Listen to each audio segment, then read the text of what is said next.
السلام علیکم ناظرین، اب دیکھ رہے ہیں حیران کن واقعات جہاں ہر واقعہ چھپا ہوتا ہے ایک چونکا دینے والا راز۔ تو تیار ہو جائیے کیونکہ آج کی کہانی آپ کو حیرت میں ڈال دے گی۔ نبی کریم صلی اللہ علیہ وسلم کا دوبارہ سفر شام ایک اہم اور بابرکت واقعہ ہے۔ یہ وہ وقت تھا جب آپ 25 برس کے تھے اور حضرت خریحرہ دیجہ رضی اللہ عنہ، جو اس سمے مکہ کی ایک مالدار اور عزت دار خاتون تھی، انہوں نے آپ سلم کی صداقت، امانت اور حسن سلوک کو دیکھتے ہوئے آپ کو اپنا مال تجارت دے کر شام بھیجا۔ اس سفر میں آپ سلم کے ساتھ حضرت یسراہ نامک سیوک بھیجے گئے۔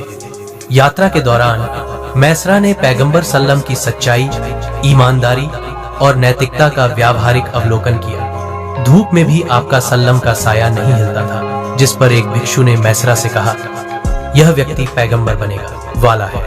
جب آپ سلم واپس مکہ پہنچے تو حضرت خدیجہ نے آپ کی ایمانداری، کامیاب تجارت اور اخلاق سے اتنی متاثر ہوئی کہ آپ سے نکاح کا پیغام بھیجا۔